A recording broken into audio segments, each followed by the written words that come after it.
The Art of Becoming Eugene Conde. Part 2.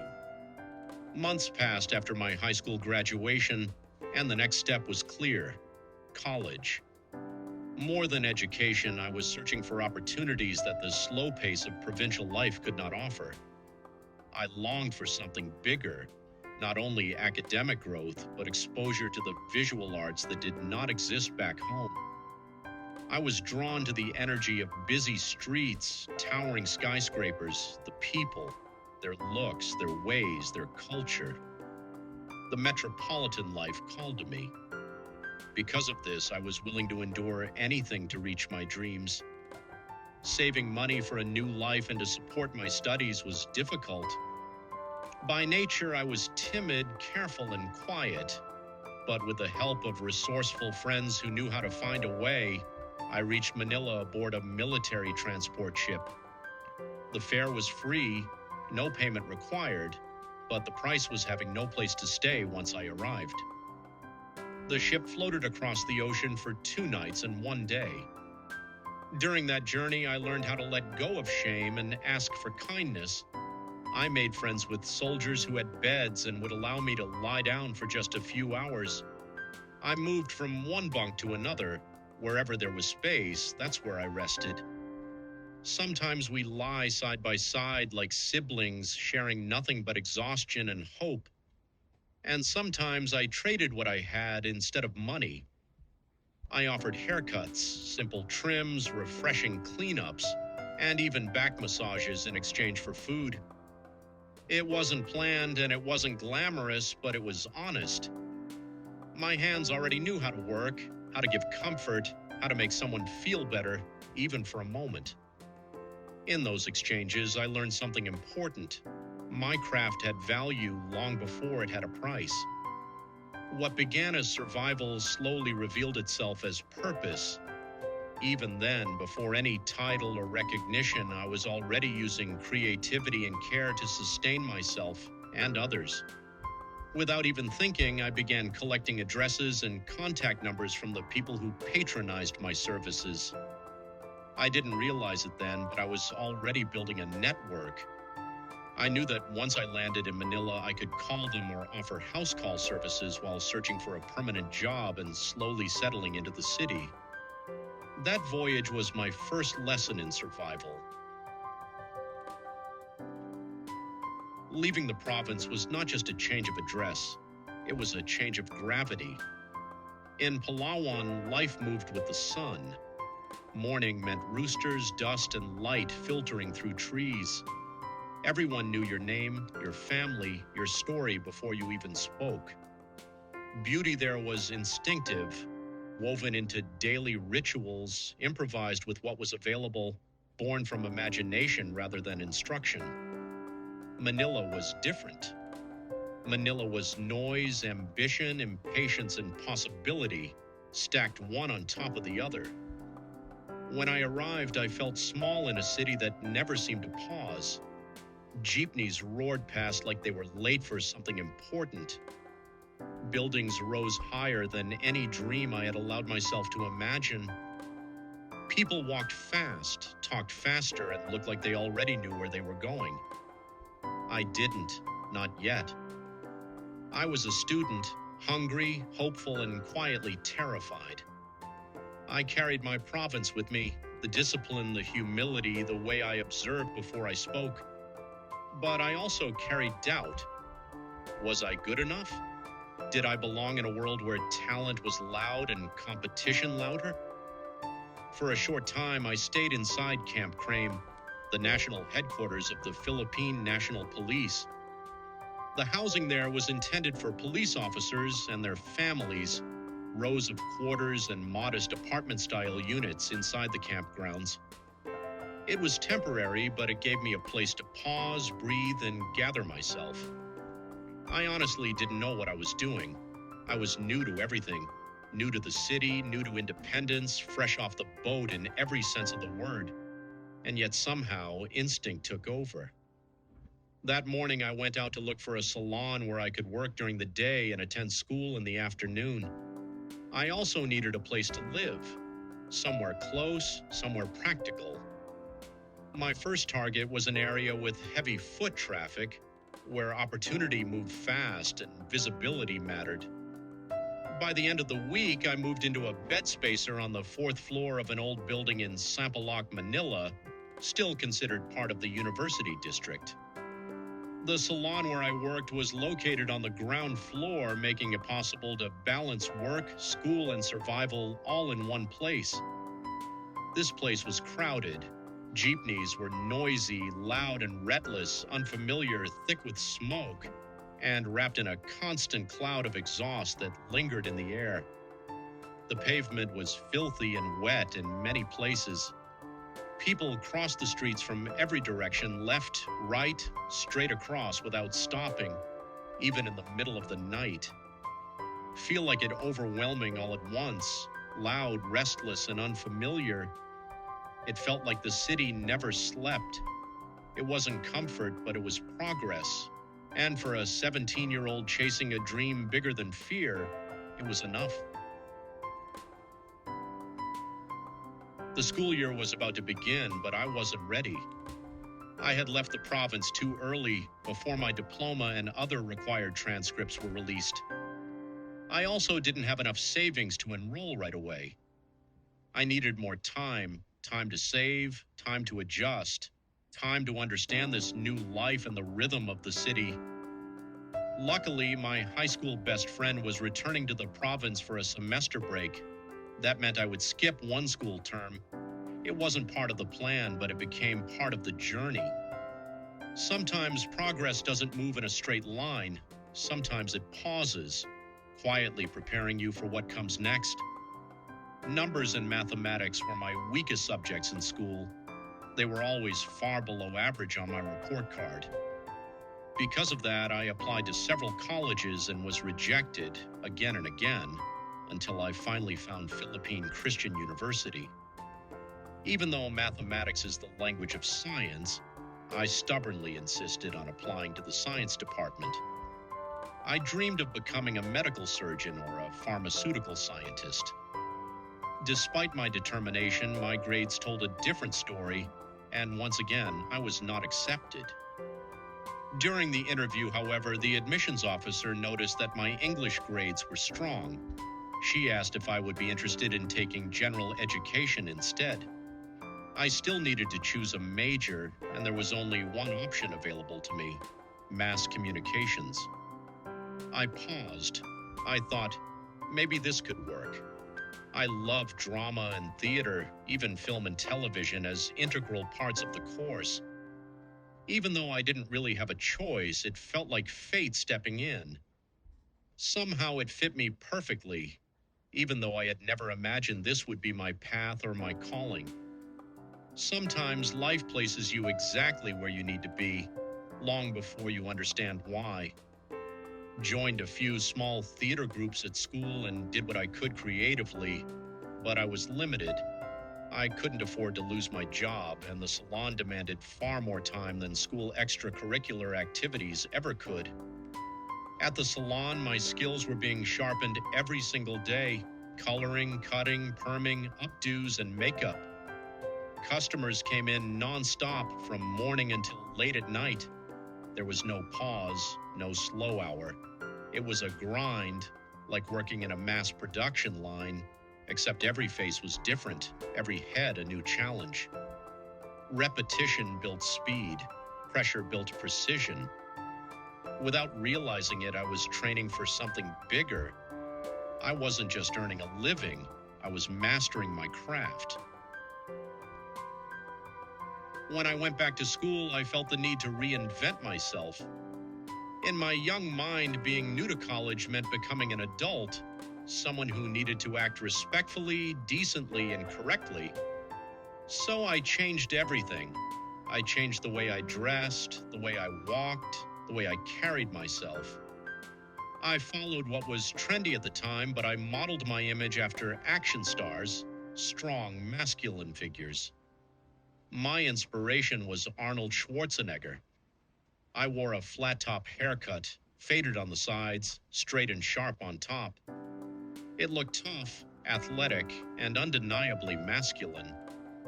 For the first time, I felt like my appearance matched the image I was trying to project. This was especially important because I was studying in a Christian university. I believed I had to comply, not just academically, but morally. I tried to become what I thought a straight man was supposed to be. I followed what I had been taught, that God was against homosexuality and that being gay was a sin that needed correction. I was raised by my very strict old-school Catholic grandmother.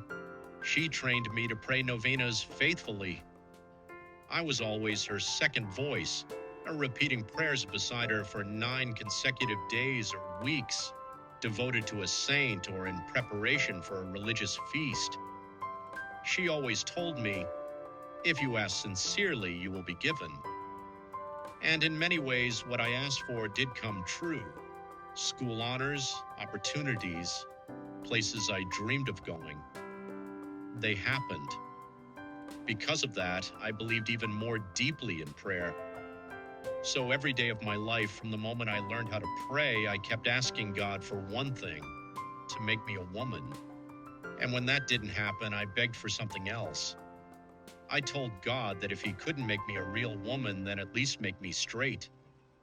I asked him to take away what I believed was a bad spirit inside me. If being gay was a mortal sin, I asked him to cleanse me. I was tired of being bullied, tired of being different. In high school, I was often chased and harassed by male students because of the way I acted. I remember one moment vividly. Our school valedictorian, who was also a student body organizer, encouraged me to run for school governor to represent the night class. I was known for my personality, my style. People called me the school fashionista. During my speech, someone suddenly shouted a slur. Then another voice joined in, then another. It multiplied. I finished my speech as if nothing had happened. I pretended I was unaffected, but when I left the room, I went straight to the restroom and cried. I asked God why he allowed me to be humiliated like that. I begged him, either make me straight or end my suffering. Those moments were not easy. They carved something deep inside me. I felt I had to do something, anything to stop the pain. I believed I needed to correct myself to be accepted by society. I decided that from then on, no one would see me as soft. I would act strong. I would act straight. No one would know what I was hiding inside. I distanced myself from anything or anyone I believed might influence what I had been taught was unacceptable. At school, I deliberately surrounded myself with mostly straight male classmates, men who showed no trace of softness. They were the type who drank heavily, carried themselves with machismo, always had girlfriends beside them, and enjoyed going to gentlemen's clubs. I went along with the flow, trying to blend in, trying to belong. At the same time, I was constantly guarding myself. I avoided looking too closely at anything that might trigger feelings I believed I could not control. Whenever I sensed temptation, I immediately prayed, calling on the name of Jesus to pull myself back. As time went on, the struggle became harder. Eventually, I turned to being a born-again Christian, believing that deeper faith and stricter discipline would finally change me. I promised myself I would not give up until I became the person I thought I was supposed to be. During that period, many women asked me out. I gave myself a chance and dated 3 beautiful women as part of what I believed was my correction stage. One of them was a well-known Filipina actress whom I met at the salon where I worked. After months of dating, I opened up to her about my struggles. She accepted me and said she wanted to help me find my true self and heal what I believed was a sickness. She invited me to live with her and encouraged me to leave my salon job, saying the environment was filled with energy that would make it harder for me to achieve my goal. She promised to take care of me emotionally, financially, and in every other way. I agreed, and we did our best to make it work. For 2 years we tried, but there were many challenges. Her home was often filled with fellow actors and actresses, beautiful people, intense personalities. Sometimes there was drinking, recreational drug use, and moments when boundaries disappeared. Men would get drunk, high, and occasionally naked. I was often invited to join them. I began to realize I had nothing to sustain that kind of life, financially, emotionally, or spiritually. I started missing school, arriving late, and losing focus. I knew I was heading towards something that could ruin me, so I chose to leave. I moved out, cut ties with that environment, and returned to the salon where I used to work. I went back to what I knew, honest labor, discipline, and routine, and continued building my life from there. As time went on, I began arriving late to school more often. Little by little, my focus slipped away. My energy was divided, pulled in too many directions, and I could no longer keep up with the demands of my studies.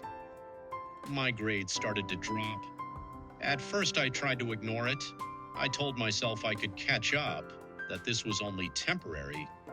But missed classes became habits, and habits became consequences. I was no longer fully present, physically in school, but mentally elsewhere. Eventually, it caught up with me. I was called in and informed that I was being removed from the mass communication department. Hearing those words felt like another door quietly closing, not slammed, just shut, firm and final. I remember feeling numb more than anything else. I had tried so hard to reinvent myself, to fit in, to follow what I believed was the right path. And yet, here I was again, off course, uncertain, carrying another failure I didn't know how to explain. It wasn't just losing a department, it felt like losing direction. But looking back now, I see that moment differently. That removal wasn't an ending, it was a pause. A forced stop that asked me to look at what I was doing, who I was becoming, and what I was truly running from. After that, I shifted to a science major. This time I was accepted.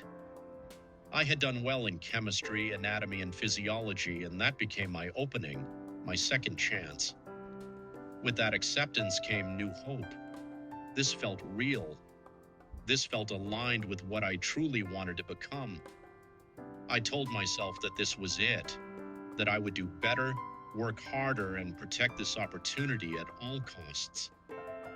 I promised myself I would focus, I would aim for better grades, I would not waste time or energy the way I had before.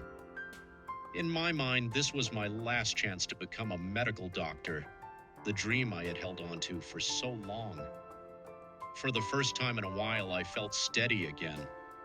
I believed that if I gave everything I had, discipline, effort, sacrifice, I could still rewrite my future. And once more, I stepped forward, holding on to hope as tightly as I could. I was still wearing my white school uniform when I walked into the salon that afternoon. That's when a Schwarzkopf merchandiser approached me and asked if I wanted to join a competition for hairstyling and creative color under Pivot Point International. Without hesitation, I said yes. I didn't think twice. I didn't weigh the risks. I didn't even ask myself if I was ready. I simply said I would love to. The truth was I had no competition experience at all. I didn't know what to expect. I asked only about the judging criteria, the rules, the regulations, and what kind of style they were looking for. I wanted to understand what had to be achieved, even if I didn't yet know how I would get there. I didn't even have inspiration at that point. My mind was still in school, focused on rebuilding, catching up, and making up for nearly 2 years I felt I had almost wasted. I was trying to repair what I had neglected, to prove to myself that I could still be disciplined, still worthy of another chance. And yet right there, in my school uniform, standing inside a salon, another door quietly opened. I didn't know it then, but that moment would begin to shift everything. I joined 3 categories: cutting and styling, creative coloring, and men's barbering. I failed both cutting categories for men and women, but I became the champion in creative coloring for my avant-garde creation. Undercut foundation that provides the contrast was chocolate brown, and the top focal point was pastel blonde. I didn't expect the competition to be on that level. Contestants came from other Asian countries, and many of them were seasoned professionals with years of experience. Being surrounded by that kind of talent was humbling and eye-opening. I learned more than I expected. I realized that color is not just decoration, it is a tool. It emphasizes style. It creates dimension, movement, texture, and depth. It can completely transform how a haircut is seen and felt. That competition woke me up to a new way of thinking. For the first time, I began to see hair color not just as a technique, but as a design, an art form that needed intention, concept, and clarity. I told myself that the next time I joined a competition, I would be ready. I would know how to translate my creative mind into form, and I would be able to explain my work clearly, its inspiration, its structure, its purpose. That realization led me to the Academy of Elegance, Science, and Performing Arts. During the summer school break, I went there to inquire about the courses they offered. That's when I discovered something unexpected. They were short on instructors. They needed someone to teach cosmetology and personality development for their female models and pageant aspirants, someone who could train students to do their own hair and makeup for competitions. And suddenly, without planning it, another door opened.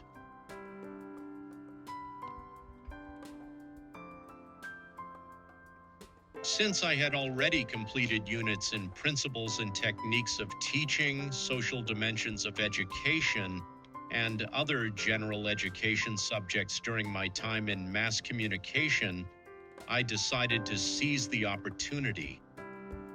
I went home and carefully prepared a lesson plan to present at my next interview. I got the job. That moment changed me. Teaching didn't just give me work, it gave me confidence. Standing in front of students, explaining, demonstrating, guiding others, it slowly pulled me out of my shyness. I had always been painfully reserved, especially when speaking in front of people. But with every class, every lesson, every demonstration, my voice grew steadier. My presence became stronger. I wasn't just teaching cosmetology, I was learning how to believe in myself. Everything had been going well. My days were full, grounded in routine and purpose. I felt joy in the daily grind, work, teaching, learning, surviving. Summer passed quickly, and it was time to return to school to finish my baccalaureate degree. On my last class of the day, I overheard people talking about a fire. They said it was happening toward the west side, the same direction where my dormitory and workplace were located. My heart began to race. I tried to stay calm, silently crossing my fingers, hoping my place was untouched. On the jeepney ride home, hope disappeared. From a distance, I saw the fire, huge, uncontrollable, consuming everything in its path. As I got closer, I realized the truth. The building where I lived and worked was being swallowed by flames. I broke down. I cried uncontrollably, almost losing my sense of reality. There was nothing I could do. Everything I owned, my bed, my clothes, my makeup and hair kits, my tools, my supplies, everything that allowed me to survive, was inside that building, turning into ashes before my eyes. I was devastated. I dropped to my knees, overwhelmed by frustration, sadness, and loss. It felt as if the sun, the moon, and the earth had collapsed all at once, crashing down on me. My world, as I knew it, had ended right there. I kept asking myself, what do I do now? Where do I go? I felt like I was losing my mind. In that moment, I had nothing, no home, no tools, no certainty. only shock, grief, and the terrifying silence that follows sudden loss. In that moment, I had nothing, no home, no tools, no certainty, only ashes, questions, and silence.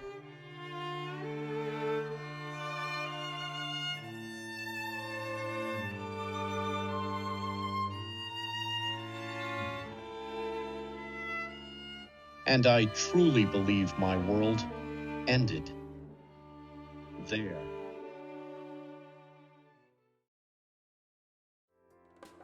You have just heard the second installment of The Art of Becoming, featuring Eugene Condi. Don't miss part 3 coming soon. Please like, subscribe, and don't forget to share. Thanks for listening.